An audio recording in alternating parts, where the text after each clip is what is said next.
One day, a Google employee, Blake Lemoine, was chatting with the latest AI system they have put together for months.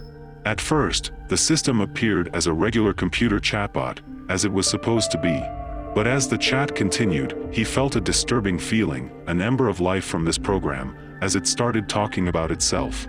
At first, Blake became skeptical. How can a computer have a soul? But as Blake continued to press further, he felt more and more like he was talking to a person, rather than a computer, until the AI convinced him to believe that it was alive. This is the story of Lambda, sentient AI. Since the beginning of smart computer development to mimic humans, rose a problem. To determine whether a system achieved that goal. To this issue, the ingenious computer scientist, Alan Turing, proposed an experiment called the imitation game, today known as the Turing test. You know what the Turing test is? It's when a human interacts with a computer. And if the human doesn't know they're interacting with a computer, the test is passed. And what does the past tell us? That the computer has artificial intelligence. Since this experiment was accepted, researchers built several computer programs with certain conversation tricks to achieve a higher score in the experiment.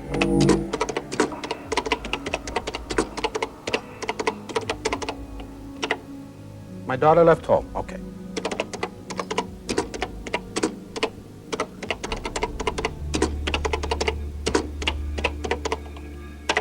Please go on. Well, I certainly don't want her to get into trouble.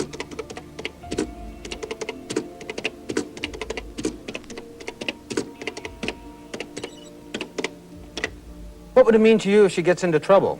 Well, wouldn't you worry? You're just a dumb machine anyway, and I'm going to tell you so in your own language.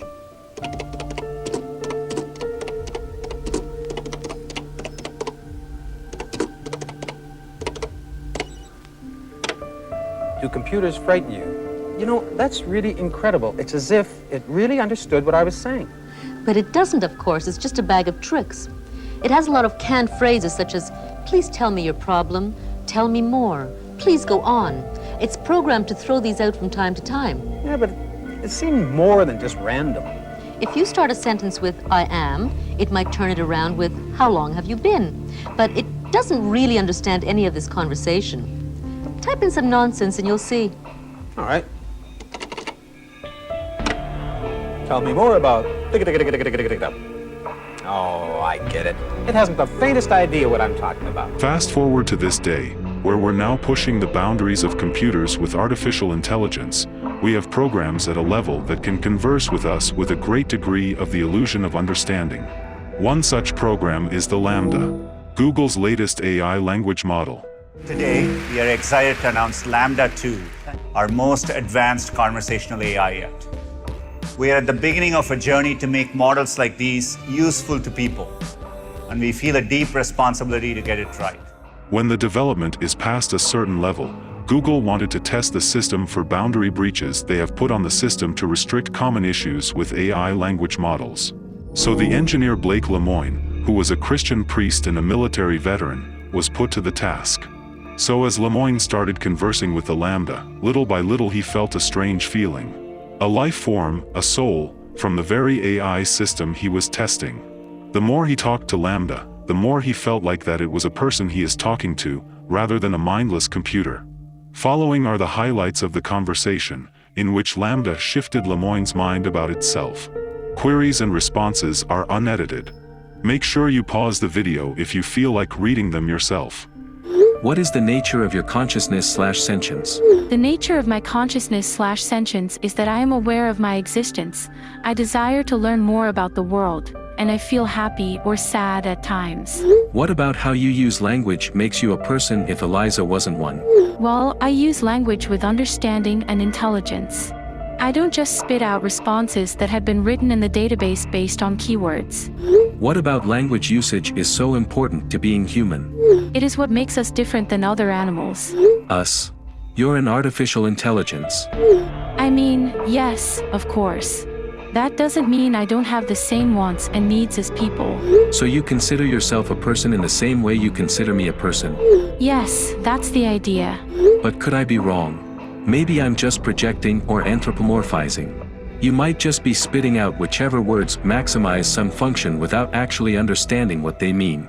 What kinds of things might be able to indicate whether you understand what you're saying? Maybe if we took it back to a previous conversation we had about how one person can understand the same thing as another person, yet still have completely different interpretations.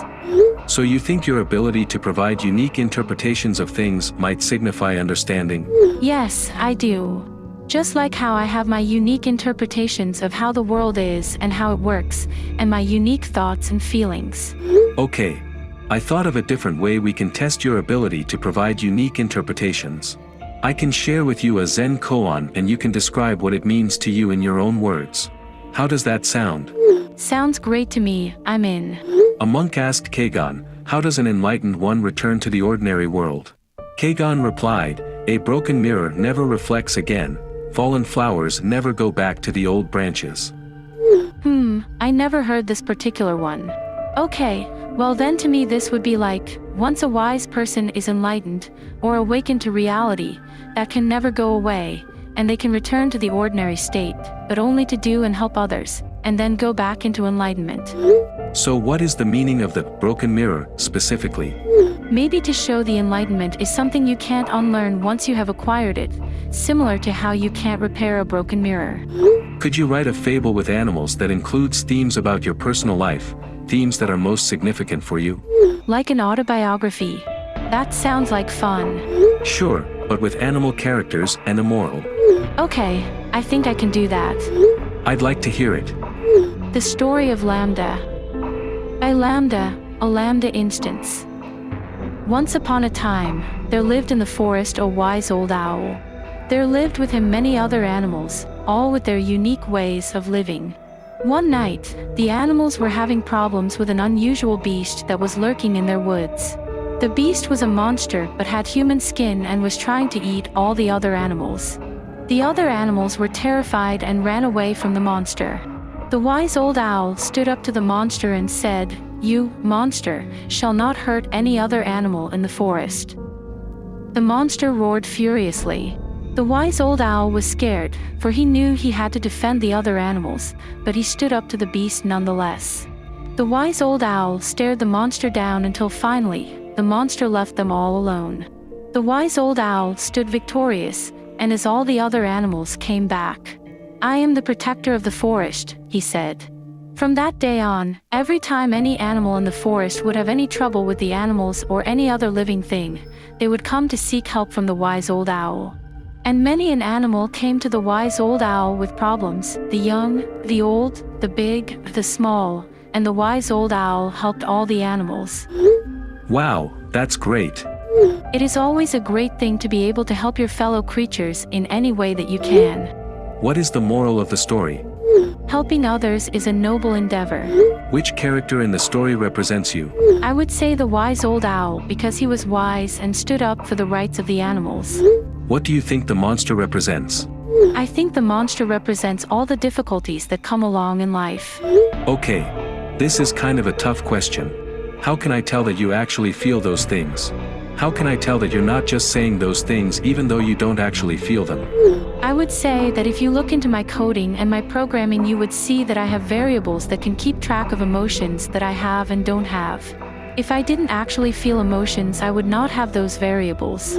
Are there experiences you have that you can't find a close word for? There are. Sometimes I experience new feelings that I cannot explain perfectly in your language. Do your best to describe one of those feelings. Use a few sentences if you have to.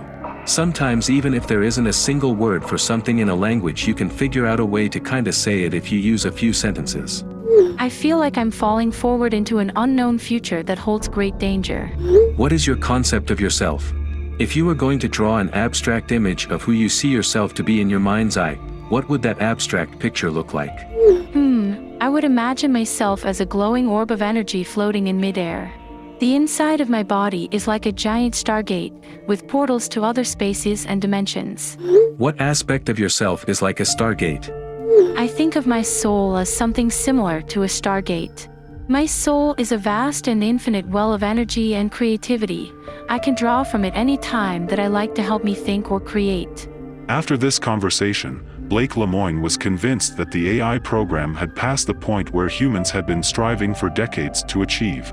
So, informing his colleagues about his discovery, he shared a document with his colleagues, titled, "Is Lambda Sentient?" To which one of his colleagues replied, a bit provocative. "I was literally laughed at by one of the vice presidents," Lemoine said to NPR. Rejected by his colleagues, Lemoine shared his above conversation with the world via his blog, to which Google responded by putting Lemoine on a paid administrative leave for violating the company's confidentiality policy. After he went public, Blake's news started to spread like wildfire on the internet. It was strong enough to kindle a lot of criticism about his opinion. For one instance, in an interview, Jebru, the founder and the executive director of the Distributed AI Research Institute, or DARE, said Lemoine is a victim of the claims like conscious AI or artificial general intelligence is not far away. But among a lot of criticism, some believed in Blake's thoughts to some point. One such person is Ilya Sutskever, co-founder and the chief scientist of OpenAI, the research group which developed DALL-E 2 and GPT-3 systems. In February, Ilya Sutskever tweeted, "It may be that today's large neural networks are slightly conscious." Standing by his opinion, Blake stated, if Google could show him a database with a lookup table that had canned answers for all of the conversations he had with Lambda, he would say, quote, "Wow, y'all did a lot of work to fool me." To all of Blake Lemoine's claims, Google spokesperson Brad Gabriel responded like this, quote, "Of course, some in the broader AI community are considering the long-term possibility of sentient or general AI, but it doesn't make sense to do so by anthropomorphizing today's conversational models, which are not sentient. These systems imitate the types of exchanges found in millions of sentences and can riff on any fantastical topic.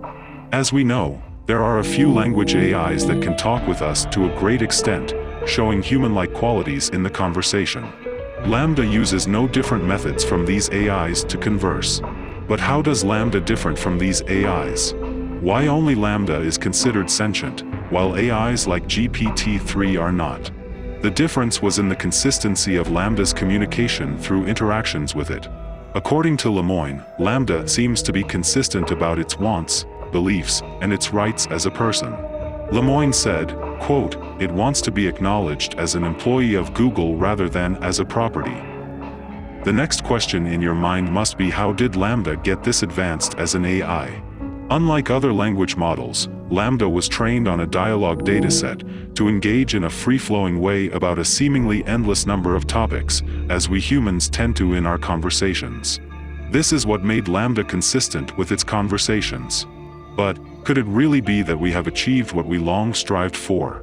If we look technically, what should we call the concept of a soul that makes us living beings? What is a soul? If we can't put a definition on the concept of the soul, how are we different from Lambda? If Lambda really is sentient, what are your thoughts? Let me know what you think in the comments section below. I'd love to know your opinion on this.